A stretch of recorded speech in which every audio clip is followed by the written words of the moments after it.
Hello, everyone. Welcome to another wonderful episode of the Trailblazers podcast. And today we are going to focus more on your health. This episode is in specific focusing on gut health because we believe that all of us, before we succeed in anything else, have to make sure that we are healthy, fit, and thriving.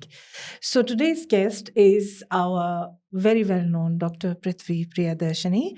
She is a gastroenterologist specialist who is known for her expertise in endoscopic procedures as well as her clinical approach in taking care of any gut health issues of her patients. Today, we will ask her many questions about health and our gut, how we can make sure that we are having great energy, feeling good about ourselves, and are not getting sick. As you know, Ramadan is coming up, so I thought it's very important for us to have someone who can actually help us understand our gut better. So let's begin and let's have some insights from Dr. Prithvi. Welcome to the show. Thank you, Nosheen. I'm very happy to have you with us today. And Likewise. and we are looking forward to have a very insightful conversation with you. Absolutely. To begin with, I want to know what inspired you to choose gastroenterology as your specialist area. Well, you can call it gut instincts. Okay. Jokes aside, but actually, when I joined back in 2000, when I joined medicine, Hmm. I was confused. Like any other medicine undergraduates, I wanted to explore all specialities. Then I got into internal medicine for my master's, where I could deal with diabetes, thyroid, and it was overwhelming. And then when I got deeper, I wanted to understand our body better and also have a procedure oriented expertise. And that is when I got introduced to gastroenterology. And it was an amazing field. And that time when I wanted to get into gastroenterology in the state of Karnataka, from where I am from, there's no female gastroenterologists. Right. So that got me asking why. And then I got to know it's skill based and another 3 years of study post 9 years. So that is what got me, compelled that I have to do this. And once I got into it, it just came like a river. Like this is what I had to do all these years, and Mm. I'm glad I'm here. I'm glad you felt that way, that you are in flow when you were studying and, of course, conducting your practice. Gastroenterology is both highly technical and deeply human. How do you balance both parts, the technical side and the human side of your practice? Well, the balance, just like the way our gut balances the entire body, Mm. well, that is how much of effort we have to put. And when I talk about balancing the clinical side in the outpatient, having a one to one talk with my patients, discussing with them like any other physicians. And then when it comes to doing endoscopy or colonoscopy, using the technical skills that I've gathered from my amazing mentors all over the world, multiple countries, I should say. I was lucky enough to do that. And then using that expertise to help the patient and do endoscopic surgeries, which are scarless and incisionless surgeries. So these are the things that we balance as a gastroenterologist. So we are like surgeons on one part and physicians on one part. And I think over years we learn to do it. And because there are patients who require only our clinical expertise, there are patients who require both. There are Yeah. patients who come in emergency who require only surgical expertise to begin with.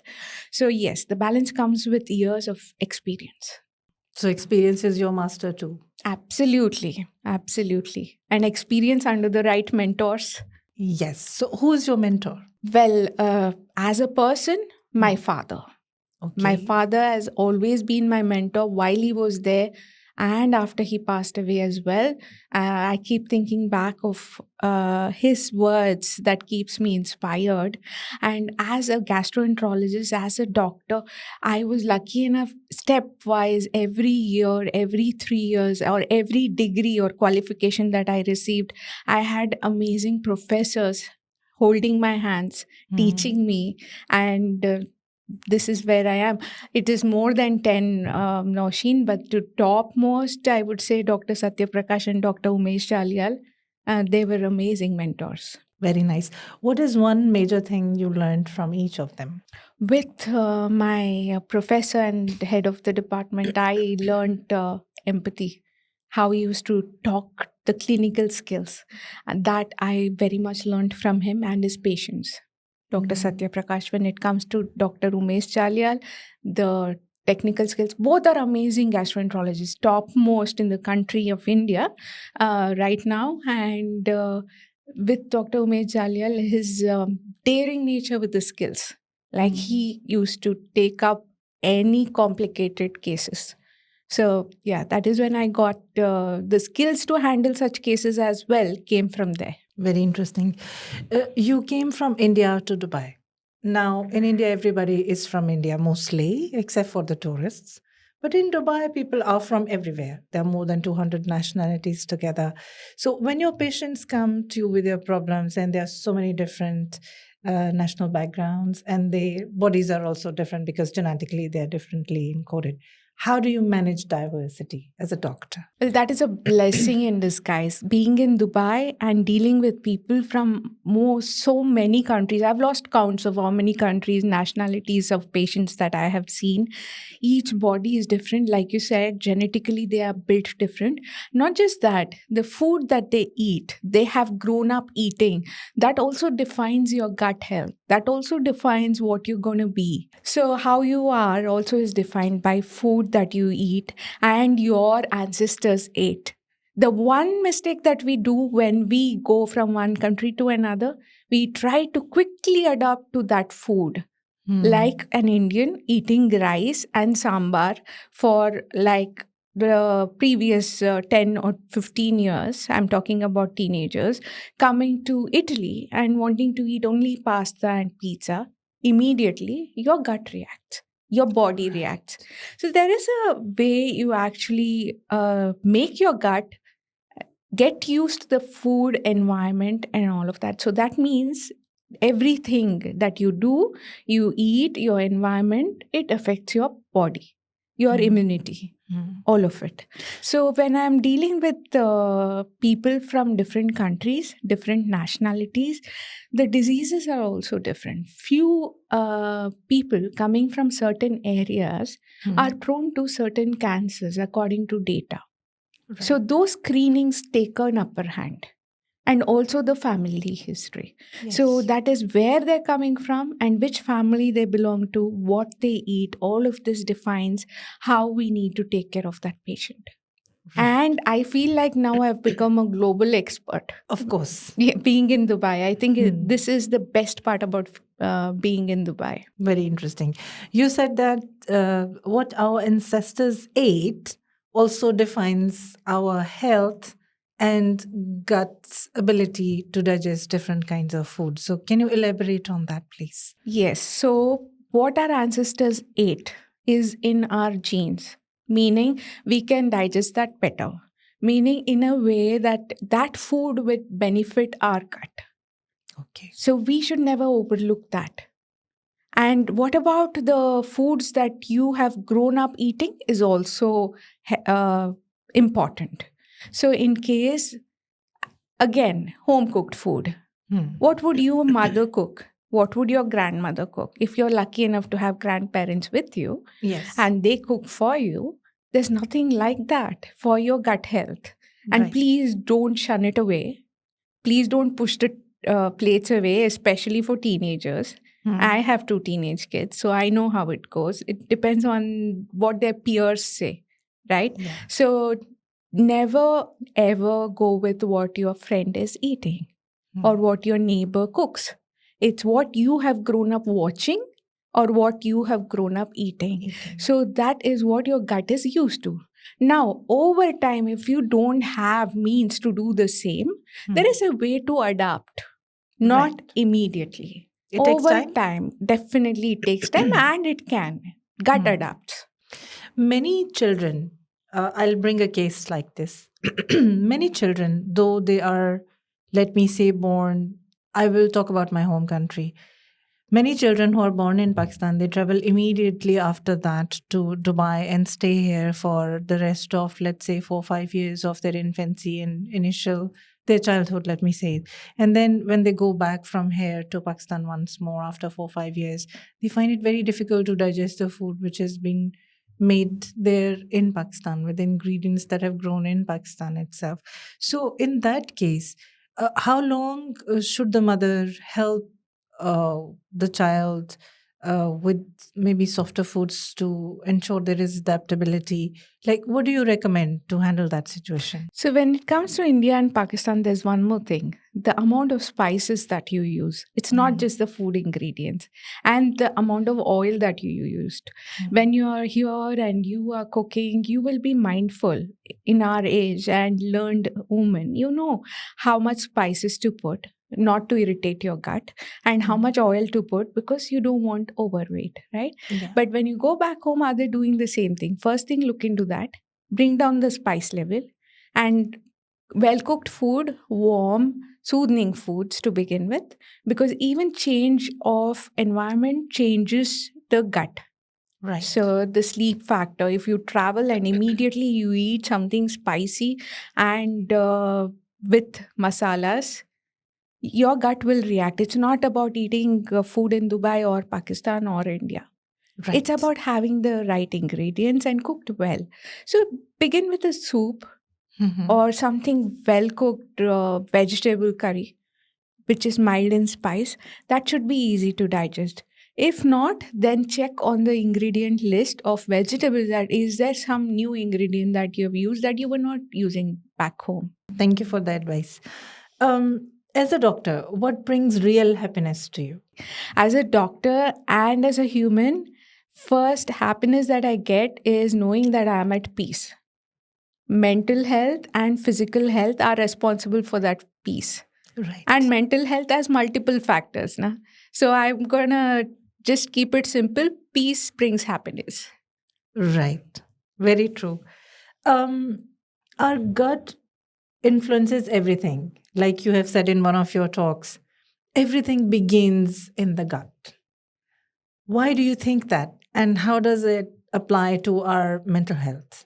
So everything begins with the gut. I told this on the TED stage as well. Everything begins with the gut, and it is responsible for our moods, for our sleep, for our immunity, for our skin, hair, and digestion, of course. So that with digestion comes nutrition, and with nutrition comes your iron, calcium, vitamin D, all of that, and which leads to bone health, which leads to your physical strength, and which leads to, again, your overall well being. So, we can go into the depth of how it is responsible for each of it if we have time. So, what is gut brain connection? You said that in one of our talks before as well, that there is a very strong connection between your gut and your brain because whatever you are eating is affecting your brain. So, I need to understand that fully. So, gut brain connection is like 24/7, the gut and brain is talking to each other. So Mm. I had referred to this as sisters gossiping to each other. They never leave anything unsaid, and they Right. do have a comment for anything. Why? Because our gut has over 100 million neurons, nerve cells, Right. inside the gut itself. So that is why gut is the only organ that is called as second brain. Hmm. It is the only organ in the body which can have a brain of its own, Okay. like a little sister. The brain has nerves.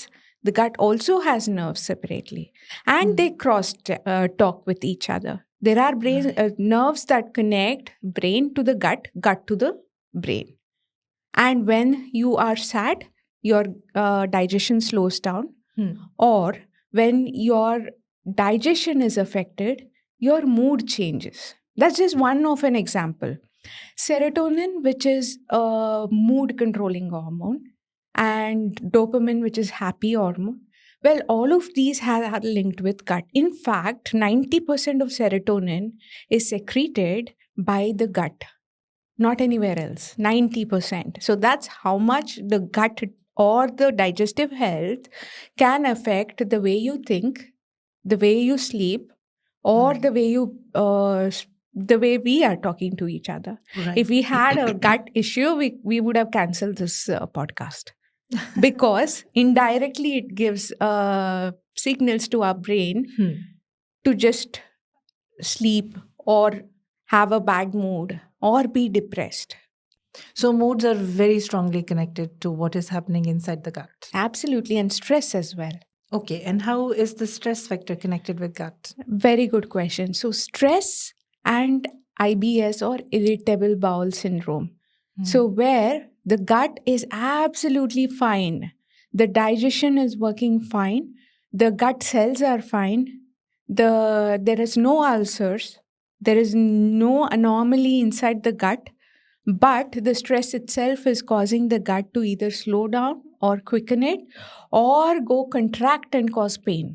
Oh, it has that much control. Absolutely. Stress, which gives out signals, it can either cause pain, diarrhea, constipation, and very common, bloating. So, these migrating motor complexes that are responsible for the movement of the colon and intestine, I don't want to confuse you, but the movement of the gut is controlled by these, and these are controlled by the transmitters, and which are in turn released by the hypothalamus pituitary axis, which is in the brain. So it is the constant cycle, it's not just one sided. So, to summarize this, the gut changes will affect the mood and also has an effect on the brain. Hmm. Migraines happen because of the gut changes. How? Same, the similar way. The hormones, the inflammatory mediators, leaky gut is related to migraines. So there are multiple factors involved here. IBS with migraine is well known, which is nothing but a sensitive gut reacting, causing migraine. And both the times when you talk about migraine, when you talk about IBS, both are triggered by stress. Hmm. And one more interesting fact, IBS is more commonly known to occur in women. So, again, are women more stressed or are women's gut more sensitive is something that we need to look into. Data says women are more prone to IBS or are having IBS. Probably because they are sensitive, both gut and mind. But I would say they are stronger. That is nice perspective. Many people underestimate the importance of gut health and they eat whatever comes their way. What is one misconception you want to correct today? So, one misconception that I want to correct is don't eat something that is just labeled healthy. Okay. For example, a granola is not healthy until and unless you know what all goes into it. If it tastes very sweet, where is the sweet coming from? So it is processed. What ingredients do we look for? Yani, what should we avoid in the ingredients to ensure that it's healthy? So this is another misconception. Not everybody can tolerate the same food in the same way. Right. So if somebody is eating an avocado saying it's healthy and I eat it, it might cause bloating in me. In fact, this had happened. One of my patients, she came to me saying that she's eating the healthiest of diets, but her gut issues are not getting solved. Hmm. And when I got into the details of what she's eating and asked her to omit few foods Hmm. which was supposedly healthy, which is labeled as healthy, Right. that was not suiting her. And after removing them from the food, for her it was quinoa. She felt completely okay. So don't blindly go by something that is healthy. That might not suit your gut. So, how will you know before you go into the labs and ask for a test? Listen to your gut. If it reacts after a certain food, that means it is not getting digested well or it's putting a lot of effort to digest that particular food. And how would you know that? Maintain a journal for your diet. When you develop these symptoms and you know there is nothing inherently wrong with you, when it comes to diet, maintaining a journal of food definitely helps. Very interesting. This is the first time I've heard someone advising keep a journal of food so that you understand what you're eating and how your body is responding to that. Absolutely. Journal is required for food, for your sleep, sleep quality, sleep number of hours, and also the regularity. And then comes, of course, your movement, your exercise. So these all of these three have equal effects. And sometimes if you forget to drink water, if you are that kind of a person, then a reminder for your hydration as well. Especially for busy people who are working around the clock and are very passionate about what they're working on. And staying indoors Oh, yes. with AC on. Where will you feel the thirst from? It happens. Very true. So, what are some of the early signs of digestive issues that are building in the gut? So, early signs may not necessarily be the signs from the gut. When we're talking about abdominal pain or tummy aches, it might be too late. Yeah. Before that, definitely, I can write and give you the gut would have given subtle symptoms. The gut speaks until it screams. If you don't listen to it speak, then you're going to take a long time to correct it. Right. So, that can be as simple as sleep changes. Hunger changes. You don't feel hungry at all, or you're feeling more hungry.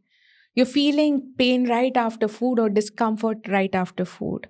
You're not able to digest the foods that you were digesting last week. Right. Such subtle changes. And you're not able to lie down. As soon as you lie down, you feel discomfort in your chest or your mouth or your throat. So, and then comes bloating. The supposedly normal gas bloating that we put in our back seats is never normal. Listen to it, listen to the patterns of it. So, if it's not matching with your hormones, if you're a woman, if it's not matching with that, then there's something wrong that your gut is trying to tell you. And then comes diarrhea, then comes constipation, then comes bleeding. Before that, there are very subtle signs and definitely something like nutritional deficiency causing your hair loss without any gut issues, without any gut symptoms, or skin getting dry. All of these will have a connection with your gut. Hair loss can also be caused due to gut issues. Definitely. I was thinking it's a derma problem. Well, yes, you cannot fix anything on the outside and not correct something that is the most cause of it. Brittle hair, changing your hair color, using harsh chemicals causing hair loss is a different issue. But inherently, you're trying to fix everything from the outside, still you're losing hair. Again, if you're changing the environment, changing the water, hair loss, that is different. But you're doing everything right on the outside, still you're losing hair. Please go check with your gastroenterologist. There might be something wrong with your gut. There could be a leaky gut or an absorption problem. What is a leaky gut? Leaky gut is where the cells are attached to each other. And these cells on the lining of the intestine, stomach, colon, well, these secretes a lot of things, right? Including the enzymes to digest, including serotonin, including short chain fatty acids, which are responsible for the gut microbiome to survive. The gut microbiome is another universe altogether, which is responsible for the gut health. We haven't touched there yet. We should. And these inner lining, when the cells, due to any reason of inflammation, because these inflammatory mediators like TNF alpha and interferons and all of that, they cause gaps in these cells.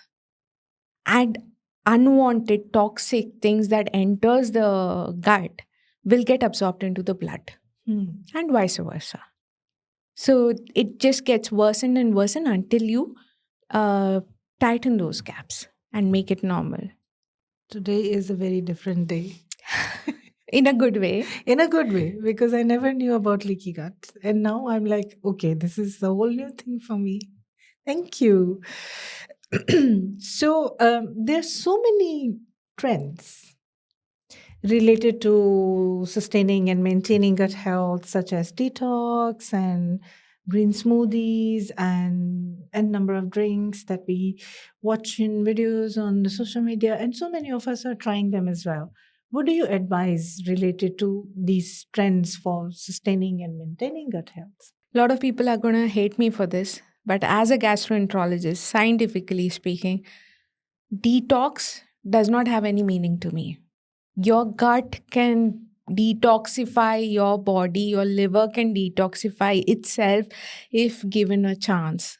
All you need to do is to understand your body, give it the right nutrition, give it the right time to heal, and it heals like magic. Don't overdo anything. The colon cleanse, that is the worst thing that you can do to yourself. Right. Would you believe that? They have I have patients who's come to me for colonoscopy is different, where I put in a highly defined scope inside to have a look inside your bowels, see if anything is wrong with it. If there are polyps, I remove it. And I give you a bowel cleanse, which is very, very safe with electrolytes in it. And I assist you with how to clean it, which you take orally. But whatever there's flushing from your bottom, claiming that they're cleansing your colon, is something that your colon does not need. So you recommend that we should not follow the trends blindly at all, and we need to consult a professional gastroenterologist specialist to understand whether we really need that. Whether that is a trend to be followed is what you need to check based on the scientific facts. Right. So, what I am sitting here and doing is telling you what works and what not based on science. So, science based says none of these are actually worth doing. In fact, you would be causing more harm. What is gut microbiome? You can see the smile on my face. Gut microbiome is the past, present, and future. That is the one which determines our body, our gut health. There are trillions of bacteria in our body. Trillions. So it's almost like a living universe inside us. It's a separate ecosystem. And what it does is it controls our gut health to an extent that the digestion depends on it. Bloating is caused by excess release of gases by these bacteria whenever you consume fibers that are like too hard to digest. And then they give signals. So when you talk about gut instinct or gut talking, is it microbiome or is it the nerves themselves? That's another thing that we need to look Yes. deeper into. And your immunity depends on the type of microbiome. And now there are researchers that probably obesity also depends on the type of microbiome you carry. So there are a lot of studies upcoming, should come, and also probably linked to types of cancers. So there are a lot of ifs and buts, but I'm sure a decade down the line, we would be confirmatively saying that test your stool to know how healthy you are. Right. Now we are almost reaching there. There's not a single person goes out from my outpatient without me requesting a stool test for one reason or another. There's a lot of information of you as a body that we get to know from the stool you pass. So the poop talks. Could you recommend just 3 things that we should do every day to ensure that our gut is healthy and we are not making mistakes with it? Okay. 3 things to actually do every day to make sure you're healthy. First, eat natural. Avoid processed food. Okay. Natural means fruits and raw vegetables? Not necessarily. Okay. Eat naturally grown foods which are cooked. So there should be a good combination of cooked and salads. It's not like live on salads. No, that would cause more bloating, in fact, because of the kind of fibers that they carry. Okay. So one should be eat natural means avoid the processed foods. Yeah. And when it comes to natural probiotics. The labeled probiotics which are flavored contain very little or no bacteria. So probiotics are nothing but good gut bacteria. You mean we should eat plain yogurt? Plain yogurt, or you can sweeten it later, but homemade is even better. I'm now wondering how many of us actually, and you guys can tell me, how many of us actually know how to make yogurt at home? It is very simple, just 2 minutes at the end of the day. We should, all of us should. Hmm. And coming to second, hydration. Drink Okay. enough water and don't gulp it. Right. And third is sleep. Hmm. The time, the quality, and the regularity of the sleep. So, Right. number of hours matter, when you sleep and the regularity of the sleep, and how is the quality of sleep? Are you getting up in between? Hmm. So, that also matters. So, coming to three important things first: the food that you eat, amount of water that you take, and the quality of sleep. Right. So I wish you had asked me for movement, exercise. How can we forget that? So, what role does movement and exercise play? And how much of exercise we should do every day? Should we do a lot of cardio every What do day? you think? Give me idea. But these days, everybody is How? promoting Pilates. Okay, so let's take Pilates or yoga or aerobic. How Hmm. many minutes do you think is required? Maybe 10, 5, 15, like that. 5 is I'm saying this from the videos I watch on the right, social right. media. Because you can get videos in the social media where one is claiming 5 minutes, the other one is claiming 1 hour, one is claiming yoga, the other one is claiming no climb up the mountain. So, coming to the facts, there are studies where they've compared about the gut health with exercise, about the exercise with cardiovascular diseases, meaning the cardiac pain, meaning the amount of exercise that is required for your heart health. Yeah. Yeah. So, summarizing all of it, you would require about 20 to 30 minutes for 4 to 5 days in a week, Okay. and gradually increase if you have the stamina to and the time to. But this is the minimum. So, 20 to 30 minutes per day of a moderate level exercise. Right. Moderate level again depends on what you're doing. So, if you are good with this, then step up and definitely it'll help. Moving your body moves your gut. Okay. So, and it improves your immunity, and it gives you a good sleep, which again improves your gut health. Everything is connected. Absolutely. Are there foods that people actually think are very healthy for them, but they are not? Could you give us some examples of that? So, anything that's processed, which claims to have effect in gaining more muscle, like protein bars, and giving you a complete nutrition in a box, which Ah. is named healthy. So you need to look into each ingredient and see how healthy they are, the sugar levels, the carbohydrate levels, the kind of fats, and all of that matters. So anything that is marketed for you is something that you need to stay away from. Anything that you are making by yourself, you know what goes into your gut. You are making it, you are using the right ingredients, then you need, again, you're feeling the symptoms, then you will know which is suiting you and which is not. That is different, food intolerance. But in general, when you're eating something packed for you and you don't know what exactly it is, then don't go for it. It's not good. However healthy they claim to be. Right, very true. Many people skip breakfast and many people take very heavy breakfasts. And then both of them might not be doing the right thing. So, what do you recommend as a great breakfast for us? So, if you are a person who wants a breakfast, so in that sentence, there is a lot of meaning. And I say, if your body suits, you're not a person who's doing intermittent fasting. You are a person who needs 3 or 4 meals in a day as per your gut requirement or as per your body requirement. You have figured it out. Then the right breakfast for you would be a balanced meal. A balanced meal which goes easy on your gut, which has a good amount of proteins, good amount of fibers, which is a combination of both soluble and insoluble fiber, and vitamins and antioxidants. Please start your breakfast with a good antioxidants. Like, for example, you don't have to go heavy on your wallet. Don't search for only blueberries and strawberries and avocados. Ghee has the same amount of good fat as a avocado has. Coconut oil is good.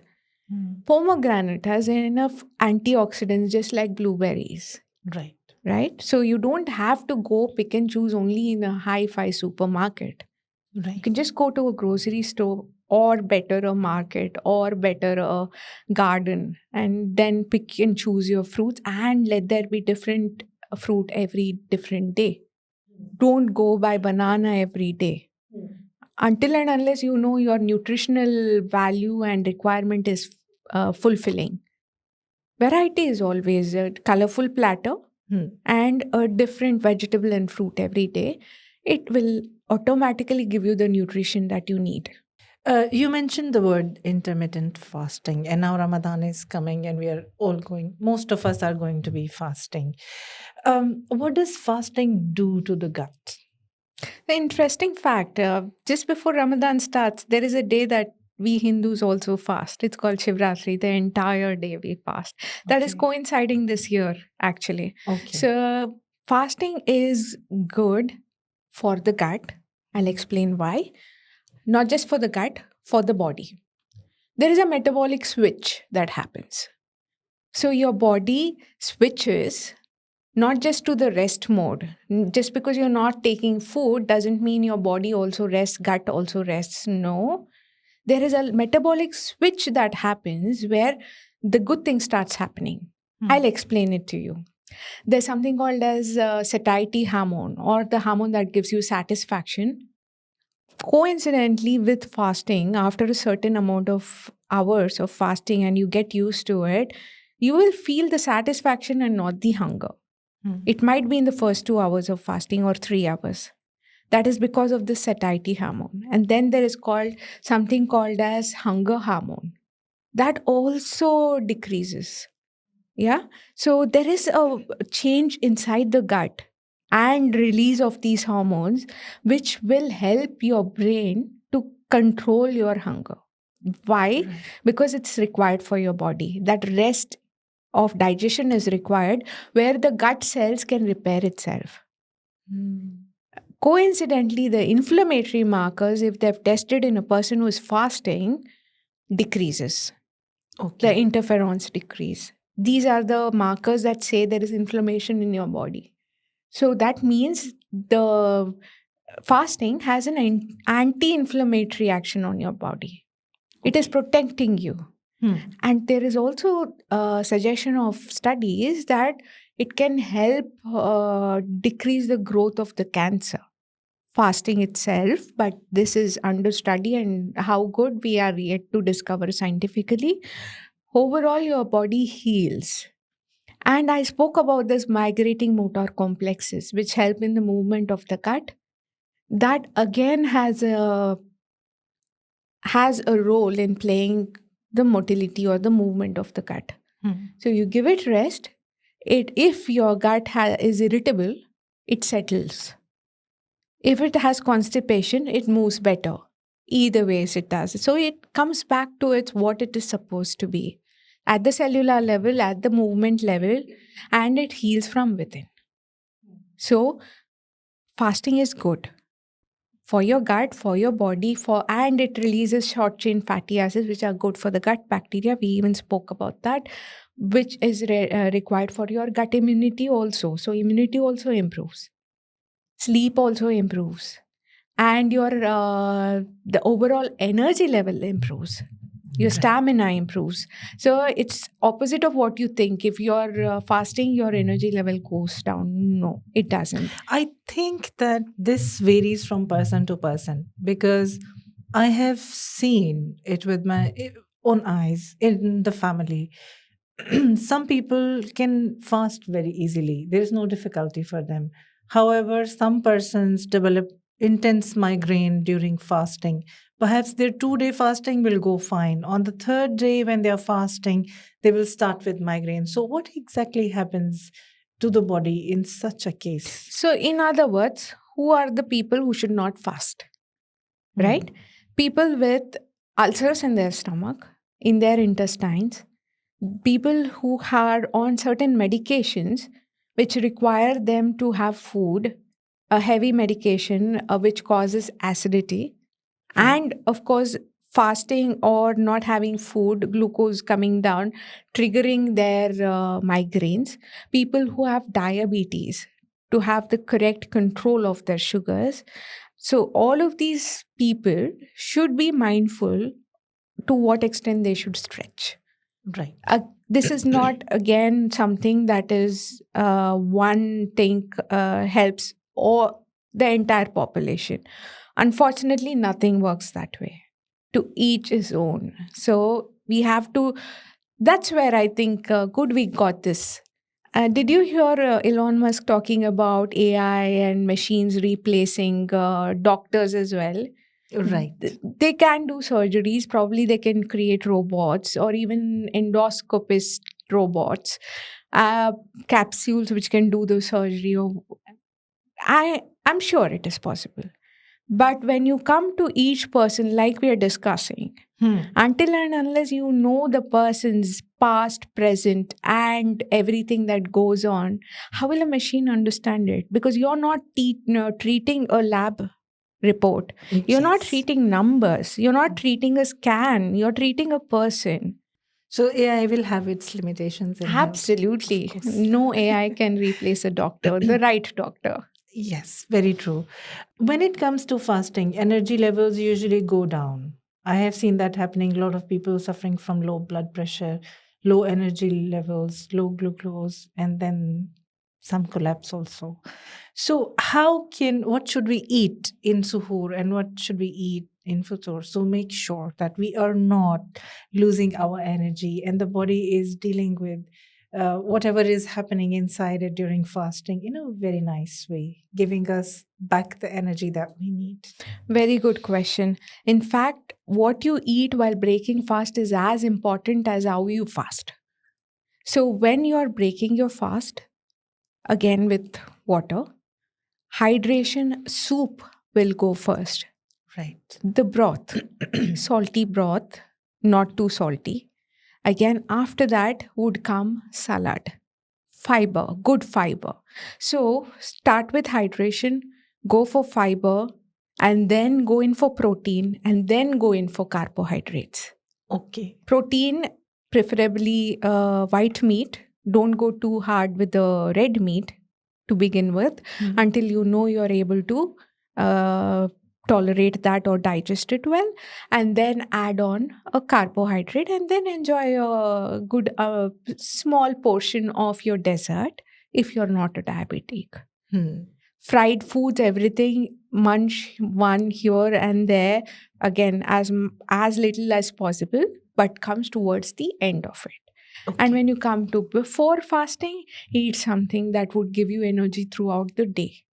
Right. Not something light, not something giving you a rush of sugar, but something that stays in, good amount of protein and fiber again, with good hydration to last till iftar. Yes, especially in summer. Absolutely. Many people report that first 10 days of Ramadan go very well. They're able to have the discipline in their diet and in the way their body is responding to fasting. But towards the last few days of Ramadan, they've totally lost their energy and nothing works much. So, what do you recommend for those last few days when the body has been fasting for, let's say, 20 days already, and we are left with just 10 days of fasting, and we still have to observe, of course, and we need the energy? So, what do you recommend for those special days? So, energy is not necessarily coming from sugary items that you take. That is one mistake that everybody does. Indulge in sugars or something that's heavy. And that eventually shows up after 2 or 3 weeks. Right. If you are religious with what you eat, good amount of fiber, hydration, protein, and then carbohydrates, the portions matter.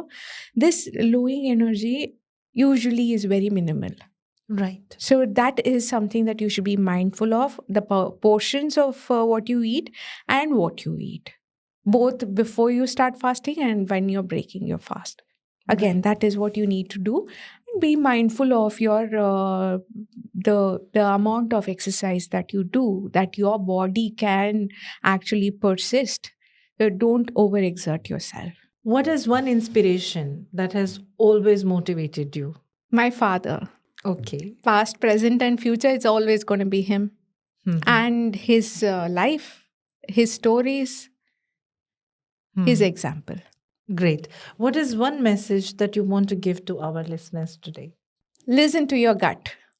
It might sound very simple, but that is what they need to do. That is what you and I have to do, because until you know what is not right, how will Hmm. you fix it? So Yeah, of start course. listening to your gut. Because gut improves the quality of life you have and also the quality of Fixing your gut relationships. will bring a smile on your face the moment you wake up.